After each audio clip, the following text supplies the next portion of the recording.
ఆయన అనుభవం ఈ రోజున 2024 ఆంధ్రప్రదేశ్కి ఎన్డీఏ కూటమి తరపు నుంచి ముఖ్యమంత్రి అభ్యర్థిగా శ్రీ నారా చంద్రబాబు నాయుడు గారి పేరుని జనసేన పార్టీ పక్షాల నుంచి మేము బలపరుస్తున్నాం.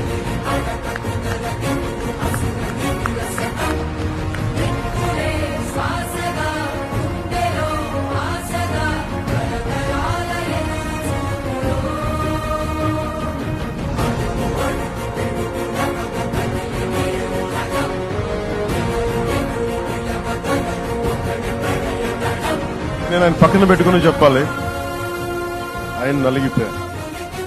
జైల్లో చూశాను ఆయన. పాపం భువనేశ్వర్ గారి బాధను చూశాను. నేను అనుకున్నాను, అమ్మా మీరు కన్నీళ్లు పెట్టకండి, మంచి రోజులు వస్తాయని చెప్పిన మంచి రోజులు వచ్చినాయి. వారికి మనస్ఫూర్తిగా వారికి నా హృదయపూర్వక శుభాకాంక్షలు. మీరు అద్భుతమైన పాలన ఇవ్వాలి అందరికీ మనస్ఫూర్తిగా మీకు నేను తెలియజేసుకున్నాను సార్.